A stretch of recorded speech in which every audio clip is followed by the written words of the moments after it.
Yeah, you're in there. Okay. So, Tom, how much of this Silent Hill demo was reused for Explore the Dungeon? Because I don't know. All of it. Almost none of it. Almost impressive. It's not even a reskin. That was. Okay, so you can see here. So we basically have a room. Let me see if I can remember the controls. Oops. There we go. So we've got a flashlight. So you can see it's the character is very temp. The rigging is very temp. So things look a little bit wonky. But what we wanted to do is we basically, similar to the last demo, we just wanted to show what are kind of the way forward sensibilities for creating a Silent Hill experience. So what we did is we basically constructed a room, and within the room we wanted to almost kind of represent the two sides of Silent Hill, like the standard world and the other world. So this side would be the fog world, and you can see it's still unsettling. There's still lots of weird, creepy stuff. There's the baby crib. I think it stops moving. Yeah, it only moves when you get close. And there's Robbie in there, and some other little plushies. And then there's writing on the wall like, "Bad baby, go in box, no more crying. Now mommy crying, bad mommy." Just because. Silent Hill. Yeah, that's terrible grammar. And then like the creepiest baby shot we could find, and a bed, and lots of scattered stuff. So we really wanted to do things that kind of like implied a story. Hey Adam. Yeah. Is it coincidence that that symbol on the wall is both the symbols on Jake's coat and shirt in lit? Probably, or maybe not. The only symbol we Can you show Robbie again? Emily Sure. is watching and it froze, so she didn't get to see it. I will show you a Robbie, and then later I will show you another Robbie. And then I will show you B. Robbie. That's totally off model. James Montano comments that's off model. You were really critical on Robbie in Book of Memories. I remember that. Yeah. There's a Robbie in the first room, and James, I think, made the artist revise it a half dozen times because it wasn't Robbie. It wasn't right. James got confused because he really likes Kirby, and he thought people kept saying Cobby, Yeah. but they were saying Robbie. Yeah, right. But yeah, you can see there's a lot of stuff. So you can see like, kind of like speck and gloss, and you can see a lot of nice kind of little techniques on here. So we've got the creepy room. We have, little things like the shades are kind of subtly glowing. Again, very, very quickly thrown together. I think we only worked on this for like 2.5, 3 weeks, something like that. So this is the normal side, or the fog side, and then on the other side we have the exact flip of it, and this is the other world. So there was like a one-to-one representation. We wanted to do some interesting thematic stuff. So you can see we have the baby's crib over here, and then in the opposite flip side we've got this box with a little slit to look out of. And the creatures that were previously in the crib are now bloody and nailed to the wall, and there's pulsing gross things that you wouldn't want to touch. That steel box kind of made it into Book of Memories. Yeah, Book of Memories. We actually had one of the Forsaken rooms where we had the creepy woman trapped inside the box, and very similar kind of themes to this. And you can see some nice lighting, like it's really kind of like going off the chains. And I think there's some. We're sponsored by Mountain Dew, so I have to do all. Yeah, there's like subtle animation on this stuff, but it just kind of goes up endlessly. We wanted to just do the typical creepy idea that the room's dimensions can totally break in the Otherworld version. If you look down, you can see just like turning gears. We looked a lot at like Silent Hill 3 and also the Silent Hill movie and stuff like that. So here's the mattress. So we had Mommy and Daddy's bed over here, and then over here it's torn apart and just covered in blood and burns. And yeah, it makes me want to just take a nap.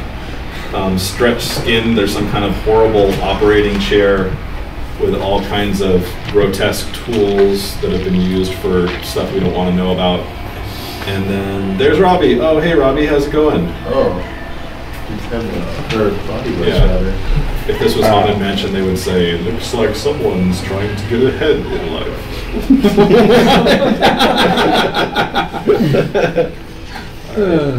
Let's see. And then, late, guys. Yeah. But yeah, so basically we just wanted to do, and there's not too much interactive stuff. You can see there's some nice like little steam effects over here. But we just wanted to do an atmospheric demo. So now, the one thing that we did know about this by the time when we did this demo is that they were interested, Konami was interested in doing something where it's more puzzly and it's got some isometric perspective to it. So if you press this button, it pops out to something that is much closer to what Book of Memories ended up being, which is a more distant perspective. And you can also notice that there is this big glyph on the ground. And when you go close, it's there, but it's very muted. So there was kind of this, we wanted to strike this balance here of, the original idea was to have both perspectives in the game. And I think we were going to go closer for the combat stuff, and then for the puzzly stuff, we were going to zoom out like that. And it ended up not really working. The tech was problematic, and it was also just not feasible to support all assets in 2 different perspectives. So ultimately the game, because this was the mandated view and this was the core gameplay view, this became kind of the only gameplay view. And if we could switch, you'd have to build a ceiling that you only saw half exactly, the time. Yeah. I mean, we actually, like, the lead programmer and I, we really digested it and looked into it, and it kind of almost would have doubled the workload to create something that would work in both perspectives. So ultimately we had to just go with something like this. It's a very kill your darlings kind of thing. Yeah. But so what we wanted to do, again, with like the same as the DS one, is have something in here that was an actual puzzle. And I think that's very important whenever WayForward does a demo. We want to do something where it feels like a game. So if you're just kind of walking to the right, we never want somebody who's playing one of our demos at a publisher to say, is that it? Like, is there any more? You want some kind of a sense of accomplishment, even if it's a very small one. So in this one, as you're looking around, you can see there's a symbol right there. And where's the other one? Doop, doop, doop. There's a symbol right there.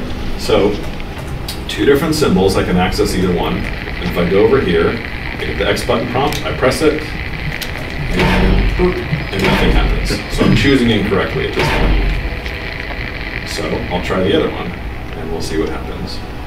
Come over here, press this, it glows, you did something right, and then now from 2 symbols, we now have 3 symbols. We have this one, and this one, and this one. And if I just try this one, then it's incorrect, and it's reset to the original ones. And so the idea is, what am I supposed to do with all these symbols? It starts with 2, and then it goes to 3, and then ultimately goes to 4. And the solution for this demo is that you zoom out here, and you're supposed to look at this and say, oh, okay, I'm looking for the shapes here. So if I look at this right here, what do I see?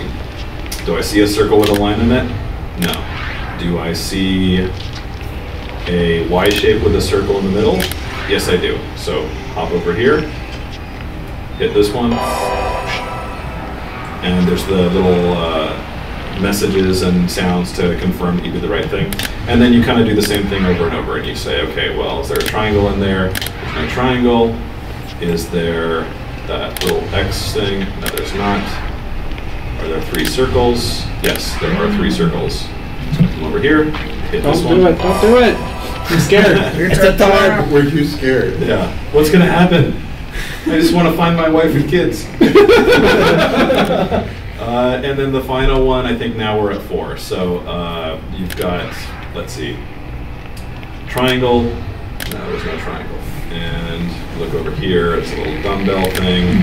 No, there's no dumbbell.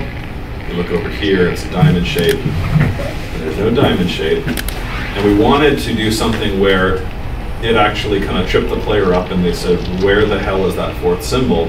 And that's why we tied that more to the perspective of this, where you can actually see that really in the corner over there. So this is the final one. And I go over here, access it,